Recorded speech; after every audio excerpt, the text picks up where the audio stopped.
Hey Spuddies, PotatoMcWhiskey here, and welcome back to Let's Play Civilization 6 in the Overexplained Arabia game. We've got a few things to handle, but I think generally we're in a pretty okay position.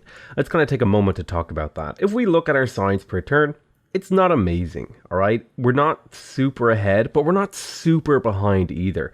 We have about half the science of the sort of average doing really well AI, and culturally we're doing really bad, but that's also okay. We can catch up with that stuff because we're playing Arabia and we're pretty strong, and we haven't even got all of our cities settled, so we're still working on a lot of infrastructure. In terms of military score, we're totally fine because we have a couple of galleys that can help defend us on the water. More importantly though, we have an army in position to basically hold off anything that could come our way, and we have a little bit of iron should we need to maybe upgrade a single swordsman, and we can get archers whenever we need it to be able to defend the local area. This city is pretty well defended due to the natural terrain, and this city is pretty well defended due to the natural terrain, and so is this city. So I'm feeling very comfortable about our sort of military position at the moment. If you're wondering how to get this little screen up here, this sort of yield icon thing, what you could do is you go to the options menu, you go to interface, and then you see here show yields in HUD ribbon, select this and put it on always show, and then this will appear in the top right. I get questions about that all of the damn time, so I thought I would answer it. In terms of technology, I think it would be pretty good to go for apprenticeship. We would maybe want to actually build those mines, so I might hold off on going for apprenticeship, and I might just go ahead and pick up shipbuilding because that'll allow my land units to embark. And I'm still trying to delay the wheel until I actually get this settler down here and I can get this improved. So that's kind of what I'm saving gold for. If I could get like 3 mines over here, that would knock out the wheel as well as apprenticeship. So by researching shipbuilding, I don't waste any of those tech boosts, and I get another technology, and I can get a city over here pretty quick. It'll take me about 7 turns to get there. So basically, this isn't necessarily a good choice. It's kind of a filler technology that will, down the line, lead to other technologies that I'll need. For example, industrialization is a technology that I want, and shipbuilding leads there. In terms of civics, again, we want to make our way towards theology. And I think we also want to change our government. We've already changed our government. We've already plugged in a GOG. And that way we're going to be able to build this spearman slightly faster. And, with our galleys and stuff like that, we want to do just a little bit of exploration. Your delegation is most welcome, the Inca. Okay, I think I might be able to get a friendship with Dido. There's mysticism. I don't think we're going to bother going for the Oracle. It's a little bit late in the game, but we can get a friendship with Dido. Generally, you want to look for, when you have little smiley happy faces up here, you can get friendships with people. We just got an envoy, I think, from researching the mysticism civic. So we want to look for where we can get the most value. And Bologna provides a huge amount of value this game. Bologna is a scientific city-state. Let's see here. So if we were to get them up to level 3, all of our district buildings would provide +1 great person point of their type. And this will be extremely helpful for us to have suzerainty of them, or suzerainty of them. But right now, we can't really get the +2 science in every library building. So our other options are, because we have the Diplomatic League card plugged in, if we send these to a 0 envoy city-state, we'll get a significant bonus. Now, Nan Madol has the mission to train a spearman, which means that I'm going to get +2 envoys with them anyway when I finish this spearman in 2 turns. So it seems like Taruga, since they're a scientific city-state and science is like the main way I plan to try to win this game, they're the people I should send a envoy to, because that'll get me +2 science per turn, which again, isn't a huge amount, but it is a significant boost. With boosts, I think it ends up being, because I have Bengala in my capital, ends up being about 2.4 science, 2.3 science. Continuing to do a little bit of exploration. You want to know more about the world because it lets you make more informed decisions. That's really what it comes down to. And again, sometimes you're going to have turns where not a lot happens and you're just exploring. Now, I'm a little bit worried about Nazca dying because I do have envoys in there. So that's annoying that they may potentially die. I'm hoping they survive. It looks like they're getting murdered way too quickly. I think they have a catapult hitting that city. Is there a way to tell them to not attack them? Nah, I can't get them to stop attacking it. So I think Nazca will die, which really sucks for me because I was hoping to get, I should have maybe taken suzerainty of Nazca and then bought a builder and placed down my Nazca lines because they would have made these tiles over here like really, really good. But I'm probably gonna have to like just accept that Nazca is dead, which makes me pretty damn sad. We did finish our Spearmen, which is really great because that gave me +2 envoys with Nan Madol, and that'll get me closer to getting a suzerainty of them. And Nan Madol has a pretty valuable suzerainty in that I can get +2 culture on every district adjacent to the coast, which is quite a lot of districts for me because it counts city centers, if I recall correctly. And I think it'll also count harbors and any of my campuses that I build on the coastline.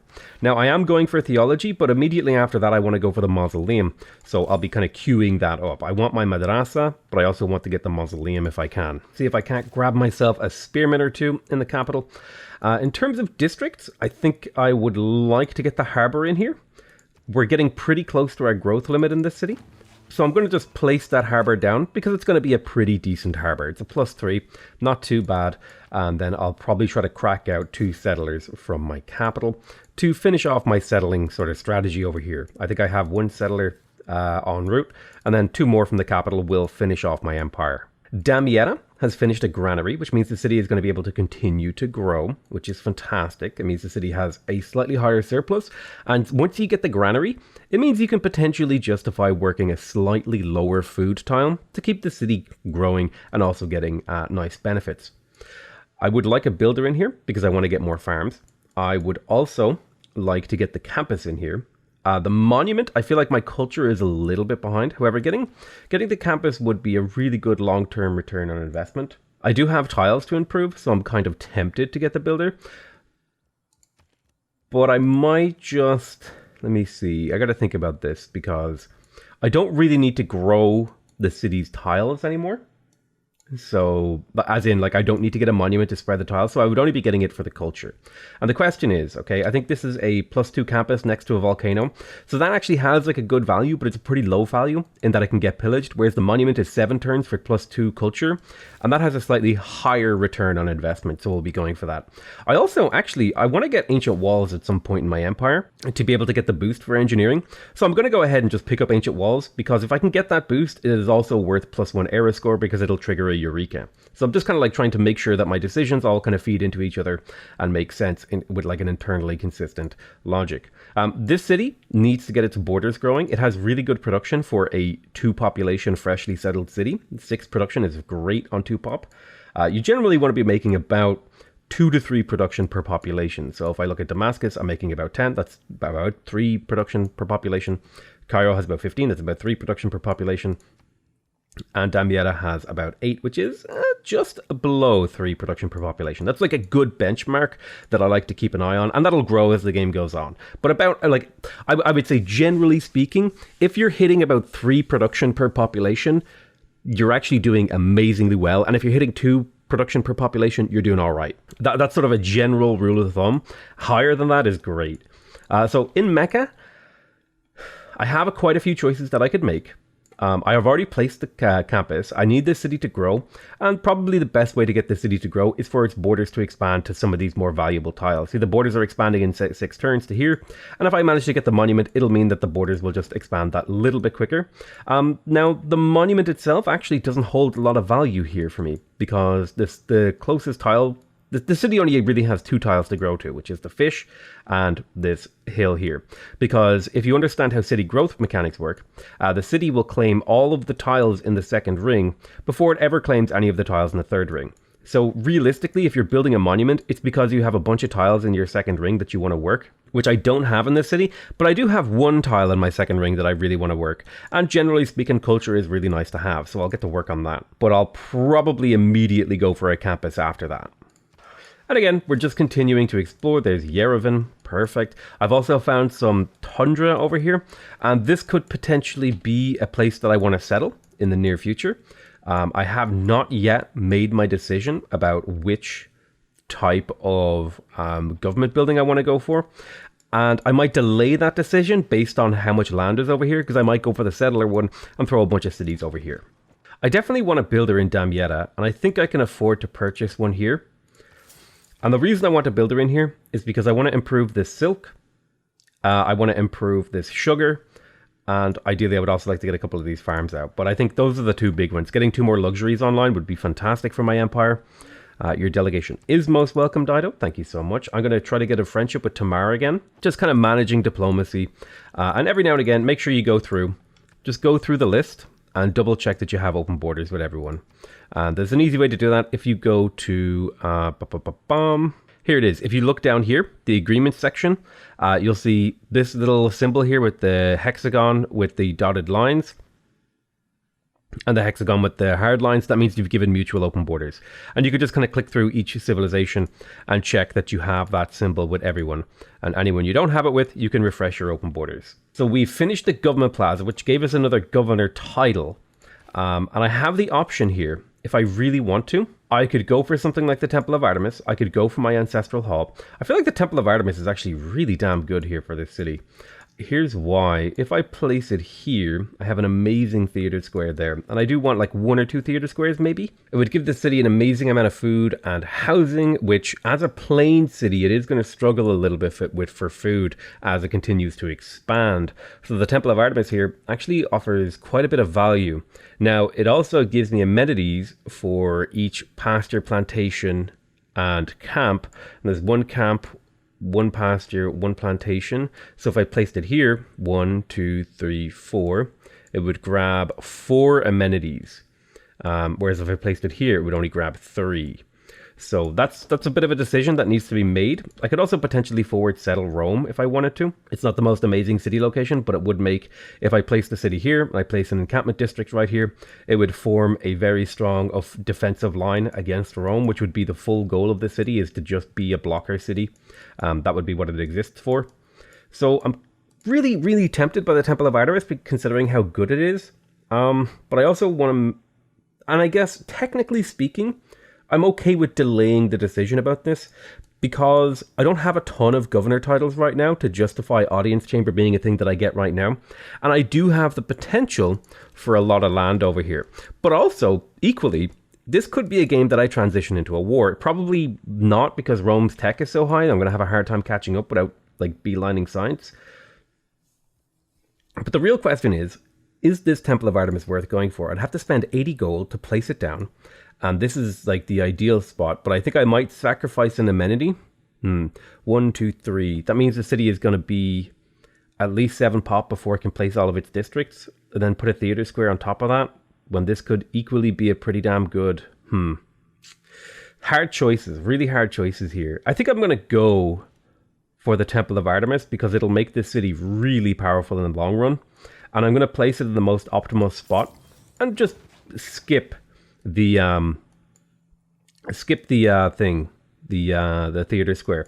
And then I could potentially, when this city hits a higher population and I maybe get Liang going to put in my capital, we'll be able to sort of transfer Pingala over to here and use Damascus as a large science production center. Not the most amazing wonder in the world, but I think it's worth the attempt. Also, you should almost always look for the Temple of Artemis on the map before you place it down, but it looks like nobody is building it, at least to my knowledge. So I'll give it the attempt. If I don't get it, it's fine. It's not the end of the world. It's just annoying that I spent a bit of gold on expanding my tile. But if I do get it, it's really damn good because it'll make this city grow huge. Okay, there is shipbuilding, so my land units can embark. Not super important. What was more important is that this city is getting settled and will be soon working on the wheel. Since I didn't get any iron in my empire, I feel safe researching ironworking, since that won't block any of my boosts or anything like that. Since Nazca is dying, this desert needs to be repurposed, so I think maybe if I were to do something like this, if I place a campus here, if I place a harbor here, and then eventually I could go for like the University of Sankor right there. If I can find it on the list. I can never find them on the list. There, so I could do maybe something like this. It's an option. I don't know if that's what I'm gonna do, but something like this might be reasonable. Yeah, I'm pretty okay with that. But yeah, the point is, I'm going to be working ironworking. Normally, I would be rushing education if I was doing a science game, but because I'm playing Arabia, I kind of can play a little bit more sort of freely with my science, in that I can go for theology, which does lock me into, you know, a specific path on the culture tree, but it lets me get my university really early, and that'll help me catch up. I would love to take Suzerainty of Nazca, but they're dead. They were probably who I was planning on taking, so that I could place Nazca lines all in this desert and turn these tiles into amazing stuff. But that's just not going to happen this game. So instead, I'm going to take Suzerainty of Nan Madol, I think. I could also put one into Yerevan. They want an inspiration for theology, which would be founding a religion, which I can't do right now because I don't have a holy site. So that's not going to happen. Plus, yeah. Damn it. Tamar took Suzerainty of Nan Madol, which sucks for me. Looks like all the suzerainties have been taken. So I'm just going to hold on to this envoy. Like, spending this envoy, this is like a currency that if I spend it, I get nothing right now. So I'm better off just holding on to this envoy and waiting until I have another one and reassessing if I can maybe make a better, more efficient decision that'll actually give me some benefits.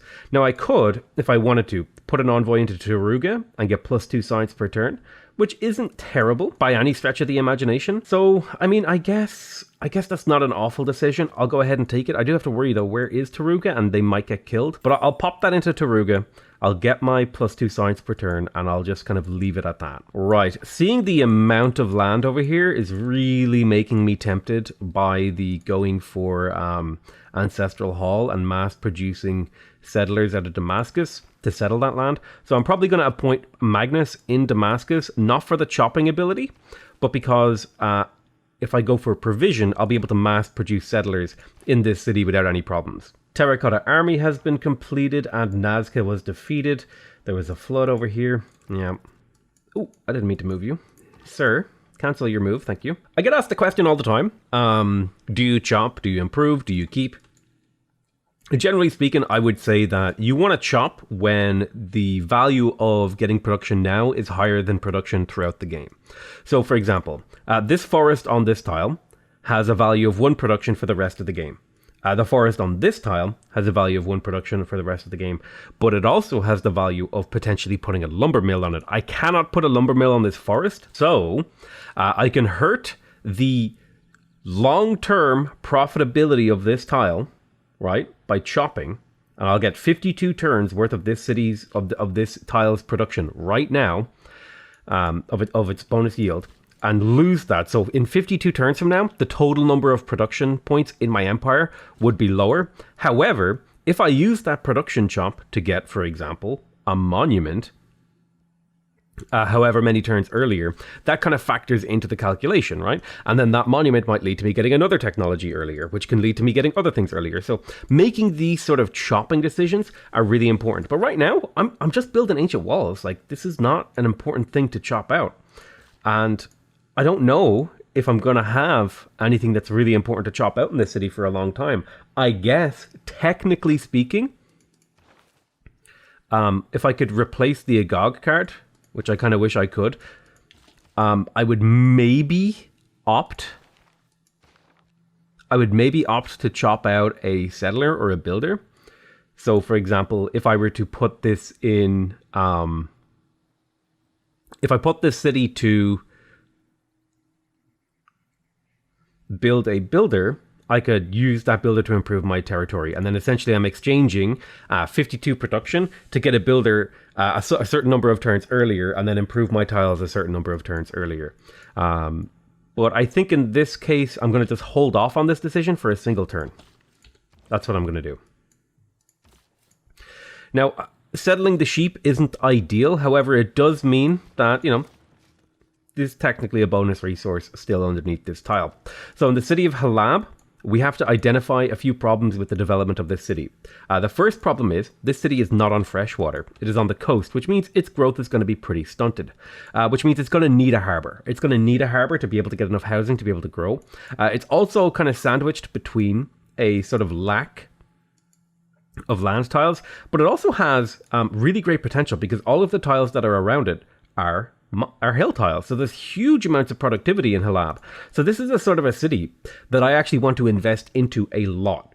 And the reason for that is and here's how you invest into a city like this.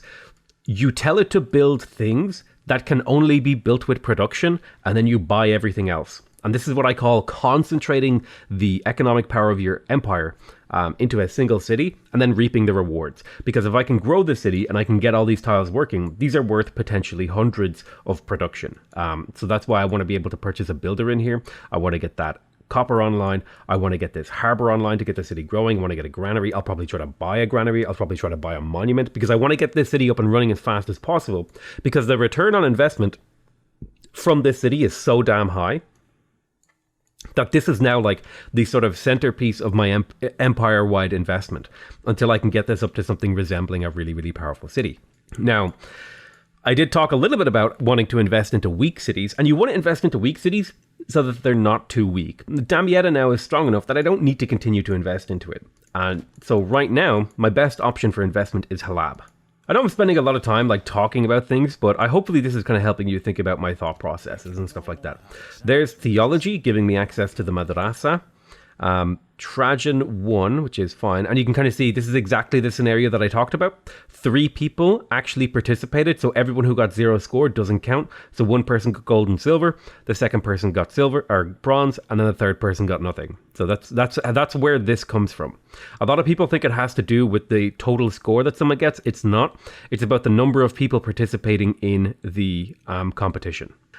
Because if it was based on the top score person, you could argue that Eleanor, who has more than 50% of Rome's score, should have gotten a bronze. So it should be very, very clear that that's not how it works. Now, the question here is, do I want to get suzerainty of Taruga? Researching theology unlocked a few important things for me. Let's take a moment to talk about them. It gave me access to the scripture card, which in a religion game is really important. It gave me access to temples, which means I now have another way to generate faith. And it also gave me access to the madrasa, which is a way for me to turn my science into faith, which is going to start my empire rolling. So one of the highest investment things that I have in my empire right now is the madrasa, right? This is like so insanely valuable that to invest in anything else is kind of insane. So I'm probably going to be looking for ways to get more gold because I need to be building settlers so that I can just purchase the madrasa. So I have potentially here, if I come in here and I plug out a Gog and I plug in Ilkham, this gives me the most amount of flexibility across my empire in terms of productivity. I would like to maybe plug in Corvée, but I'm also building settlers. So what I could do here is I could plug in Corvée, and that will allow me to build the Temple of Artemis slightly faster. Then I can come into Damietta, switch out my production here to a settler. And then if I harvest here, I kind of wish Magnus was positioned in the city, but it's not a big deal. I don't mind. If I harvest here, that shaves 4 turns off that settler. And that means now, since I'm getting this settler in Damietta in roughly the same amount of time it would have taken for my capital to get that settler, because I'd have to wait 3 turns and then build another settler, I can now justify immediately after the settler going for the madrasa. I do want to get a granary in here, but it's not a super high priority. Now Halab, again, talking about investment here, I want to get that builder. Rome is snowballing and it's a little bit worrisome. However, he doesn't have a huge army, so I'm not super worried about it. I exchanged information with Persia, by the way, because I happen to have met everyone who's on my island.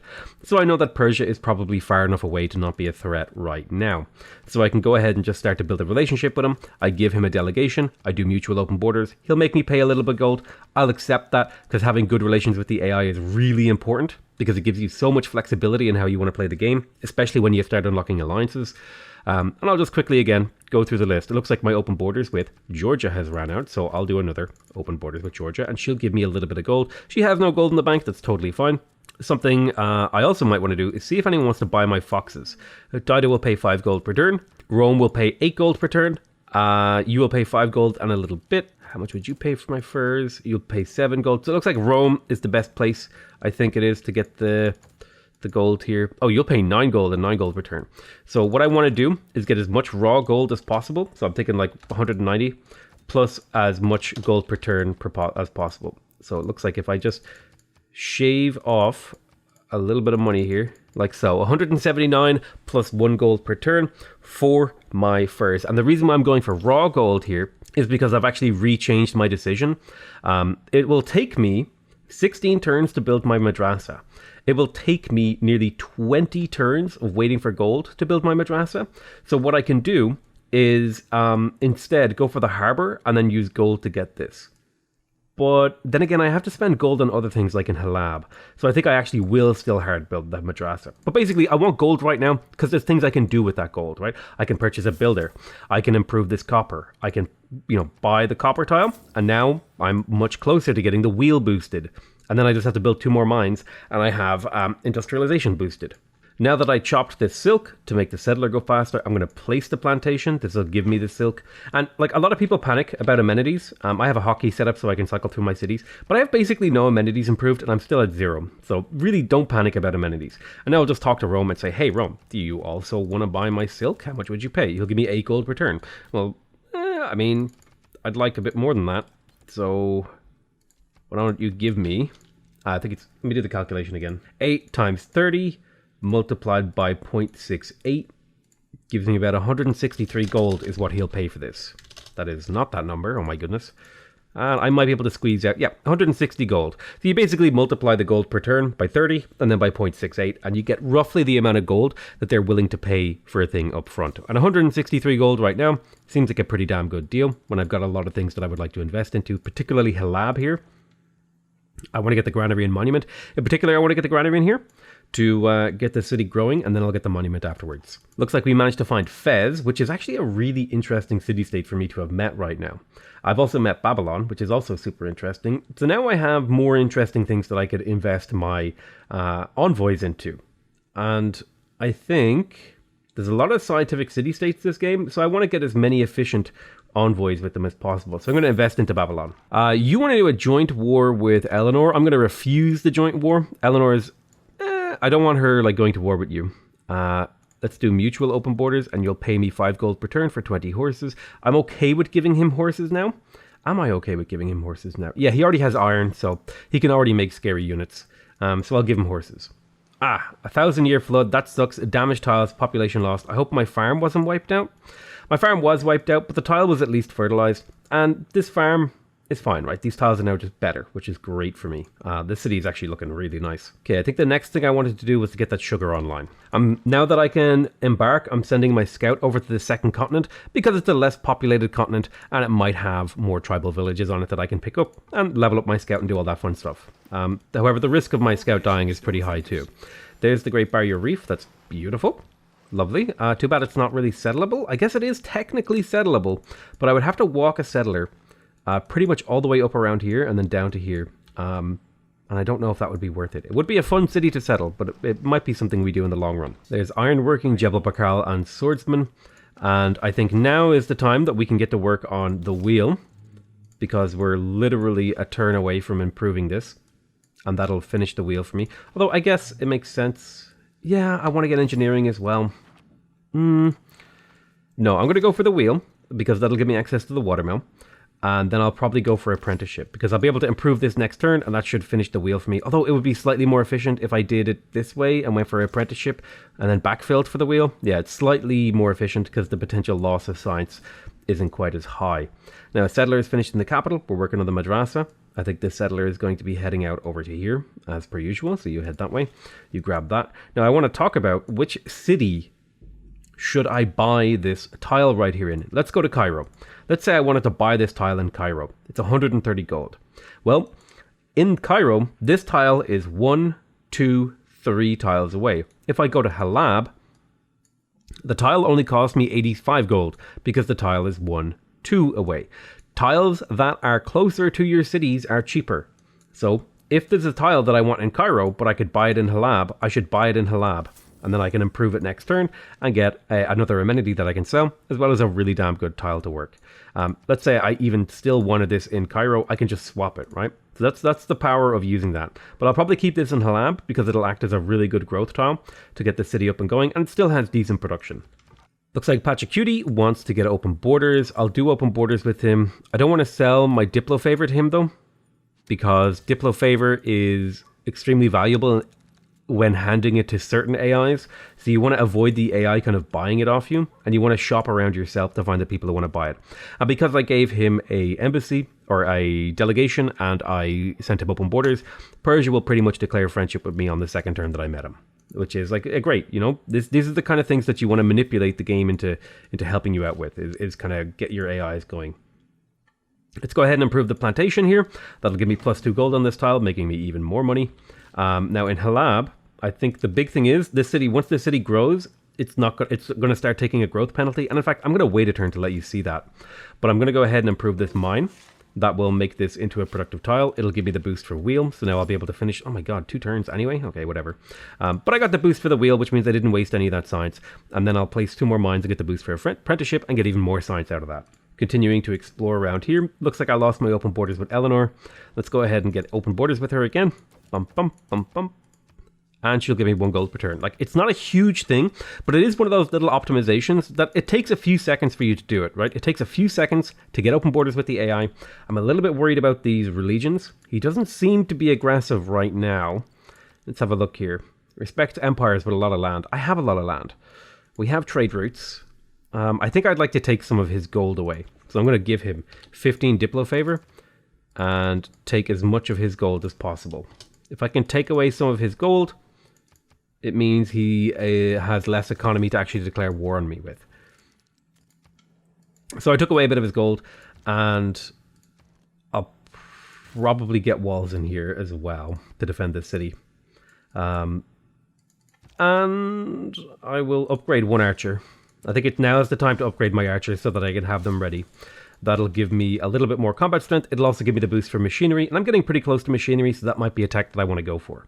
Lovely, I found a tribal village. Not so lovely, I found 3 warriors. I'm not going to be able to get that tribal. These are the kind of situations you have to be careful about. Looks like we lost the Temple of Artemis, which really, really sucks. It's not the end of the world, because our production got transmuted into the ancient walls, which is going to keep me safe from Rome, because it kind of looks like he's coming up here to be aggressive. Mecca has completed the monument, which will allow the city to grow to this tile relatively quickly, and I don't have to purchase it for gold.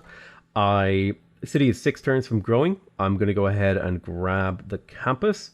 But I think when the city hits 4 population, I want to get the harbor too. But I'll get the campus for now because campuses have like a really high value for me right now.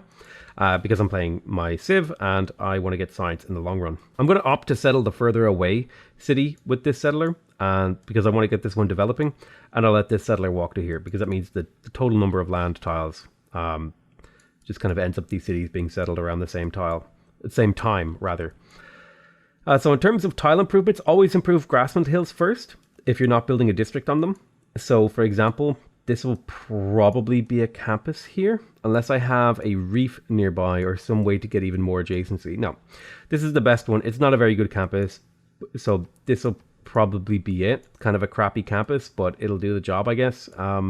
I just want to have campuses in all my cities because it's a science game. There's the wheel finished. Excellent. So now we can get water mills, which are really, really great because they give you +1 food, +1 production. And I think I'm going to improve this grassland hill. I'm going to pop up here to grab this tribal village. It gave me the boost for mathematics. Not amazing. I would have got that on my way anyway. And looks like we bumped into Hungary. Nice to meet you, Hungary. I think that we've met every civ in the game now. Yep, we have. So only 2 players spawned. Or was it 3? I think it's 3 players spawned over here. Let's go ahead and do the same thing with Hungary. We'll send him a delegation. We will make a deal. We'll open borders with him. And we'll, take that deal. And then I'll see, hey, how much would you sell your chocolate for? He's only selling chocolate for 2 gold per turn. Like, that's a really good deal. So now I have an amenity that might bump up my cities to give me about 5% production in some of those cities, which is really, really great. When you have +1 amenity, yeah, okay, this is what I was expecting. And so I lost my warrior. That's okay, because I literally just finished my walls. You can kind of see how you can almost predict these things. I'm going to go ahead and upgrade this guy into a swordsman, or do I want to upgrade you? Let me have a look. Yeah, I'm going to upgrade you into a swordsman to give my cities higher combat strength. I'm going to pop you back. I have no access to iron. Let's go ahead and find this. See, because I'm well prepared for this war, I'm not in a panic. I can talk to Eleanor. Eleanor has some iron. Let's go ahead and say hello. How much iron are you willing to give me? Oh, and here's a really annoying thing. See how much iron. I want 20 iron, right? From Eleanor. She'll do it to me for 24 gold and 5 gold per turn. And that will allow me to upgrade another swordsman who will act as a blocker unit. So I'll pop you there. Get you upgraded and get you moving over to the front line. This also means my trade route has been kind of messed up. So I think I'll do something like this. You know what I should do in Mecca? I should start ancient walls. It'll take a very long time to build. but that's fine. I'm thinking I can hold at Damascus, and if not, I can always flank attack them trying to take at Mecca. Right, so that means I'm going to need more units, and probably the unit that I need is a horseman. I sold my horses, that's okay. I'll probably just grab myself another archer in this city. Another archer will really help just hold the line. I'm feeling pretty confident, pretty safe. I'm not too worried right now. The trade route is a hard one. The trade route is a really, really hard one to justify and decide. Could I safely trade with another AI? I could trade with leads, but that's like a forever trade route.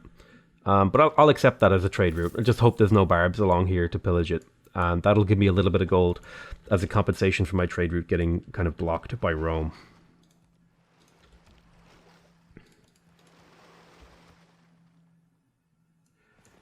So he's moving in pretty aggressively. That's fine. I'm going to fall back with my warrior. The good news is we can probably do a lot of damage to this legion. And he is dead. Why can't you shoot? Excuse me. Can't shoot over this tile, which is really annoying. That means that legion's probably going to kill that archer, which really sucks. I hate that. I hate it when that happens. Place a mine. One more mine placement will get us apprenticeship boosted. You can kill here. Yep, excellent. Got rid of that slinger. I'm going to put my galleys on auto explore now because it's a little bit far into the game for me to be caring about micromanaging them. And I'm in the middle of a war and I want to put all of my mental focus on this. Let's see what we can do here. I want to kill this guy. It's really important that you finish your kills.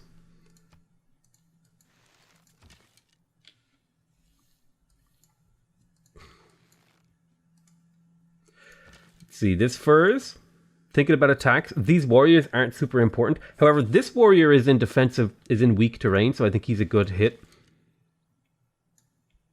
If I step you back, you can't shoot anything, which really sucks. But I need to keep this warrior alive because it'll give the city a bit of combat strength. And I can move this warrior over to help defend.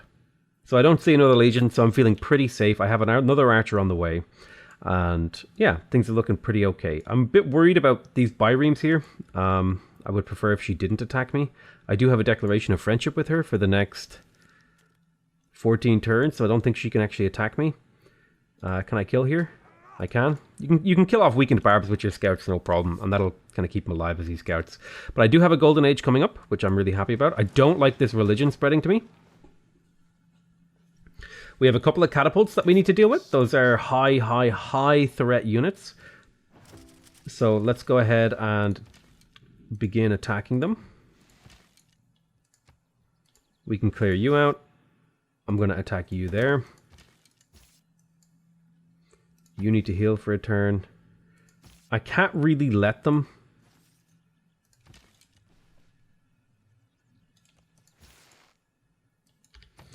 Get a whole bunch of damage on my city with these catapults, so I'm tempted to like sacrifice a unit to do that, to try and prevent a little bit of damage, because they might focus him. Let's go ahead and settle Medina.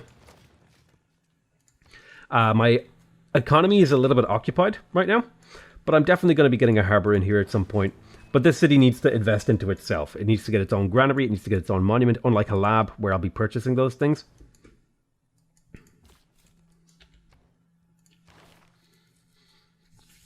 So we just got defensive tactics, which means I'm going to go ahead and switch out Corvée, and I'm going to plug in Limes. I'm going to take out colonization, because I don't think I'm building a settler right now. And instead, I'm going to go ahead and plug in Bastions, maybe? Yeah, I think Bastions is better here.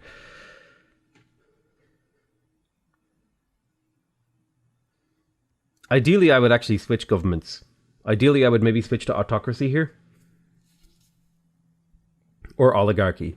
I feel like autocracy is the safer choice. So I'm going to switch to autocracy. I'm going to take out Corvée. Going to take out this. I'm going to plug in urban planning. And the reason why I'm switching to autocracy is because it has access to more of these cards, these military cards, which allows me to plug in a much more diverse military setup, if you get me, and I'll plug in a GOG. So this lets me build walls faster, my cities are stronger, and I build units faster, and I have +1 production on my cities.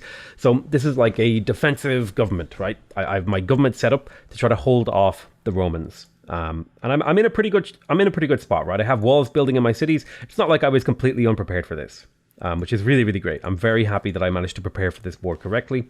In terms of the next tech that I want to pick up, I think it's feudalism. Ideally, I would have gotten another builder to get the 6 farms, but I definitely want feudalism because it makes my builders gain +2 actions, which will allow me to upgrade my tiles much more efficiently.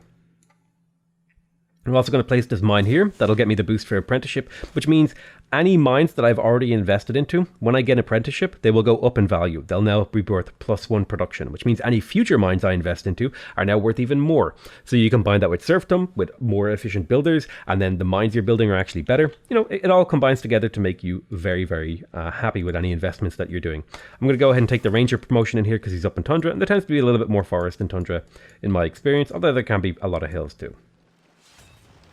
I'm okay with this guy dying because he's a sacrificial unit. I don't like this city's health. The walls are getting crippled way too quickly for my liking. So I'm going to have to do something a little bit drastic here. I'm going to offensively step an archer forward. I'm going to shoot this. I'm going to shoot that. I'm going to get rid of that chariot. Didn't quite get rid of it.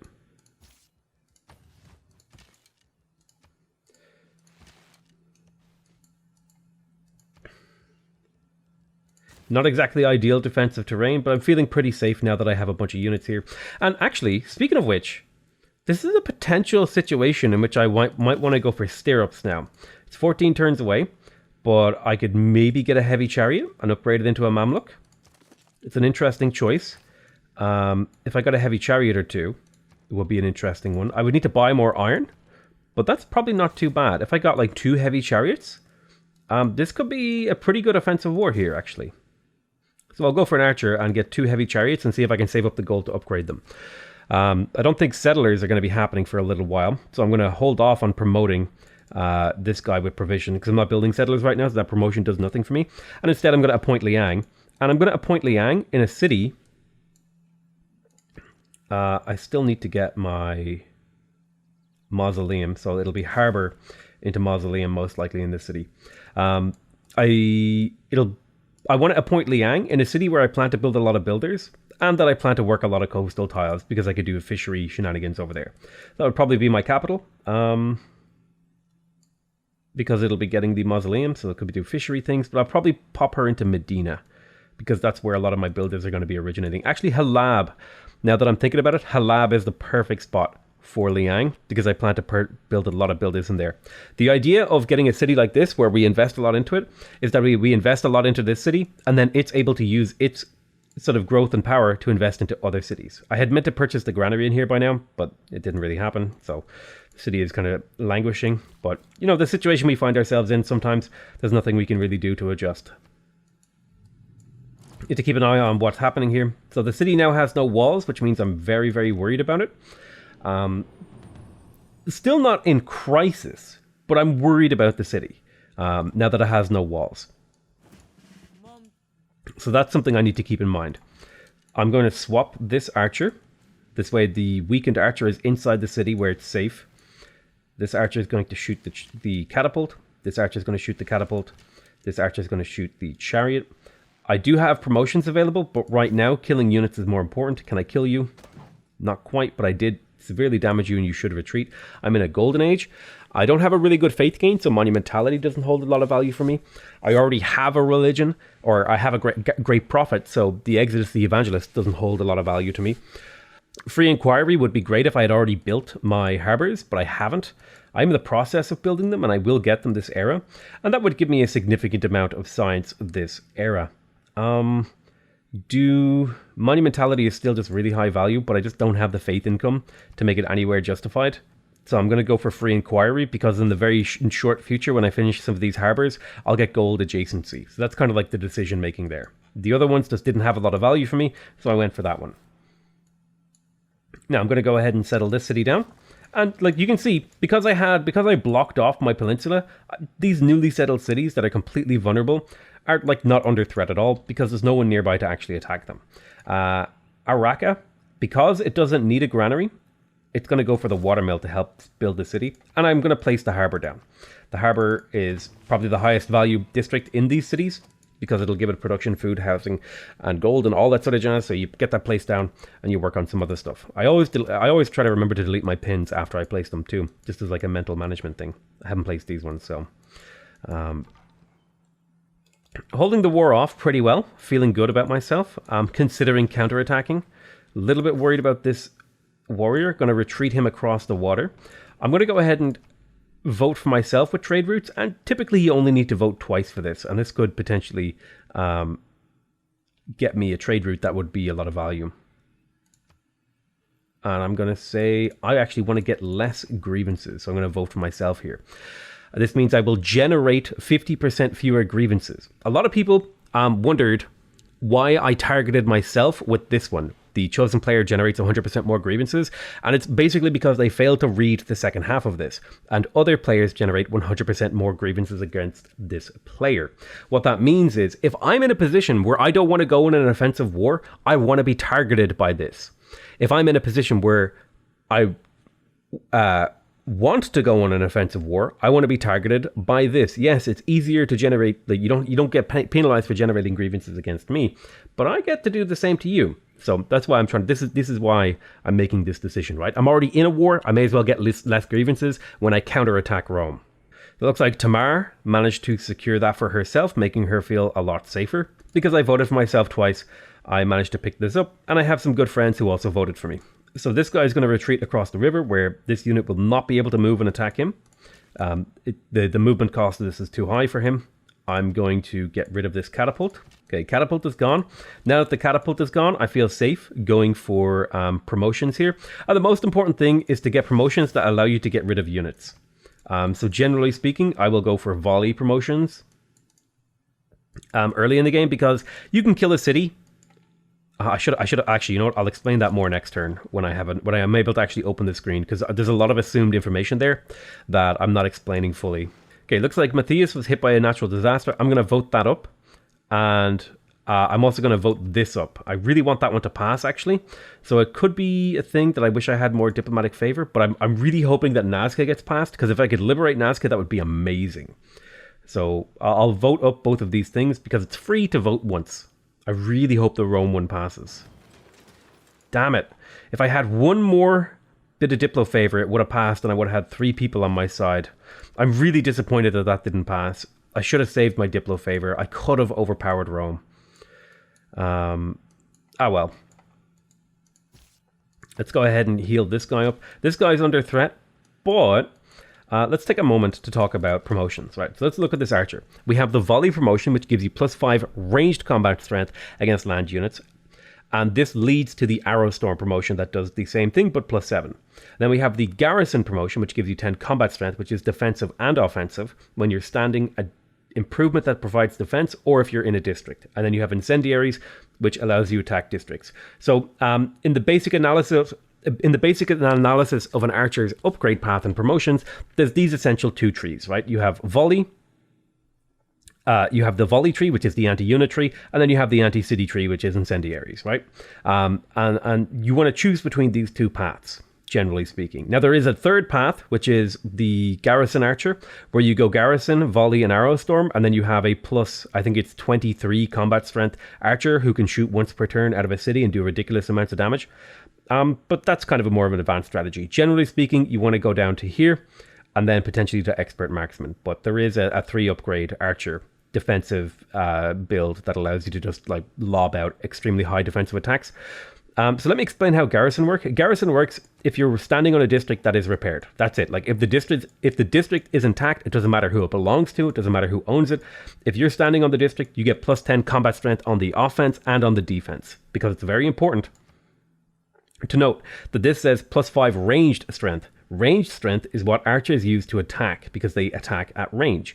Combat strength is what archers use to defend and attack. Combat strength applies in all situations. Ranged strength applies only in attack situations with ranged units.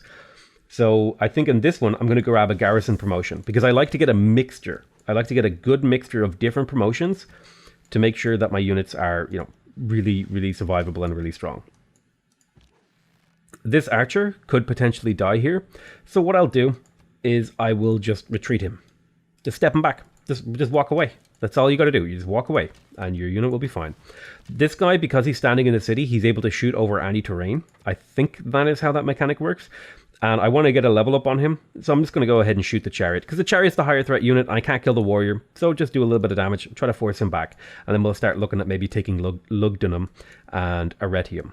And if I could also settle a city here, that would be a significant blow to Rome. I am really sad that that city-state emergency didn't pass. I got my walls in Mecca. I don't think I need a third thing. But I will go for the horsemen to be a support unit for my army, because I'm a little bit light on melee units right now. I have a lot of archers, but I don't have a lot of support. I also need to think about how to get my gold income up right now. I'm a little bit struggling for gold, which is understandable because I'm in a war, and the person who I was extracting the most gold out of is the person who declared war on me. She's willing to give me iron for horses. That's actually a great deal, because I lack iron. And you can see here, the AI isn't super intelligent. Like, they make kind of questionable decisions on a pretty regular basis, like, you know, running their units down mid, trying to get me killed. But that's fine. And I'm going to opt to delay a promotion by a turn in order to get these kills. This guy does not need to delay. So you can just kill this guy, right? Yep. And then we'll hold for a turn. So we're still in a defensive posture, but once these units are healed up, we'll start moving on Arretium and Lugdunum. Looks like we found the, what are they called? Mount Kilimanjaro, which is cool. Good thing Persia already settled it, because I would have gone for that.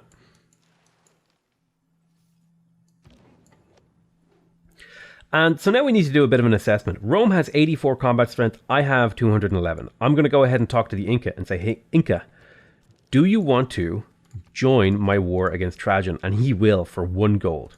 So that's just the way. If you're at war with someone and you think someone hates someone, get him in on the war. So I have Inca in on my war. He doesn't have a lot of combat units, but neither does Rome, because I killed the majority of Rome's army. I'm going to go ahead and grab the volley promotion on this guy, and I'll grab the garrison promotion on this guy. And there's a couple of reasons I like to have different spreads.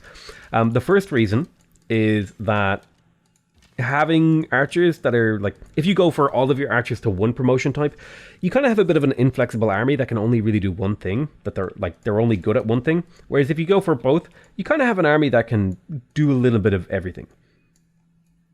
And so that's the way that I like to live.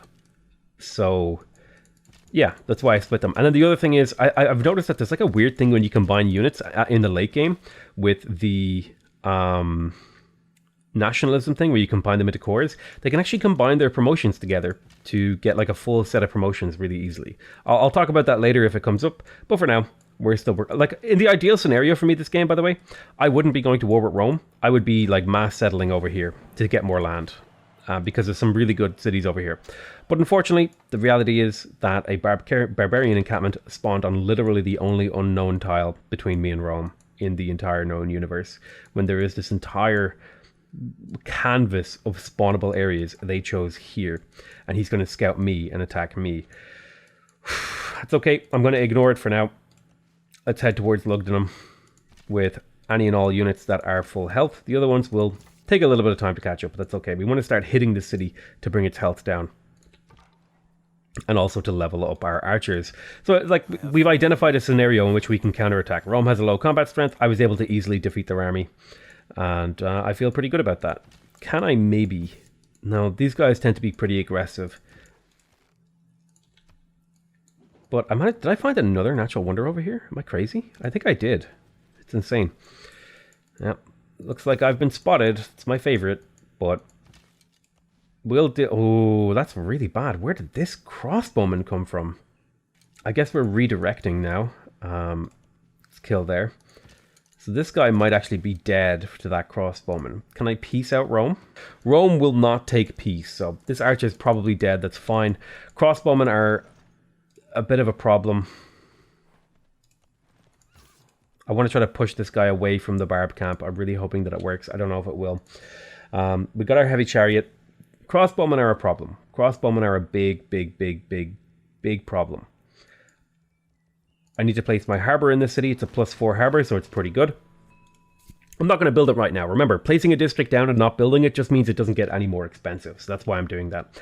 I do need to get a trader. I also need to get an army. I don't want to build a swordsman because I'm waiting for Mamluks. I had wanted to build a bunch of farms, but that didn't really work out for me. So probably the best thing to do here is nothing, really. I would build a horseman if I could, because that would help. I think I'll build... I'll get the trader, I guess. Although, better return on investment for the monument, I think. We got the harbour in Halab now, and ideally, again, I would be investing gold into this city to get it going. I'm going to go ahead and build the lighthouse. That'll give this city a ton of housing. It's about 9 turns. Actually, the granary is built faster, so I'll go for the granary first. I had wanted to be investing into this city, but it just didn't quite work out the way that I wanted to. I'm a little bit worried about that crossbowman, because usually if the AI has crossbowman and you don't have like a unit that's better than the crossbowman, you're in really bad shape. Please don't pillage my trade route. Okay, it went into deep water. That's good. Yeah, that's bad. Okay, this crossbowman needs to die. I cannot let him get to the city. So that means I have to be like super aggressive here. Oof. That skirmisher made it to the city. That's really obnoxious. You're dead. There's no place I can retreat you to. You might survive here. Unlikely. But if I can kill this crossbowman before he gets to the city, I'm in great shape. It's just really important that I prevent them from getting there. You're hanging out to be turned into a Mamluk. Man, I would love to be building these things. Do I just go military here and kill Rome? Go Warlord's, like transition Warlord's throne. He has no military, kill him. Immediately tech for crossbowmen and catapults and just go on a murder spree. I tell you what. I'm going to think about that. I'm going to think about whether or not just go on a murder spree and kill Rome. Because I'm kind of annoyed by him just being a massive, obnoxious prick. He has no walls. I mean, he's basically inviting me to kill him, right? His cities are completely defenseless. I could probably take Ostia, Iridium, and Lugdunum pretty easily here once I have Mamluks, which would give me a lot of land to work with. It would also give me the Oracle, which isn't bad. Yeah, I tell you what, I'm going to call it here. I'm going to make a decision about that in the next episode. I love you all very much, and I'll see you guys next time. Bye-bye!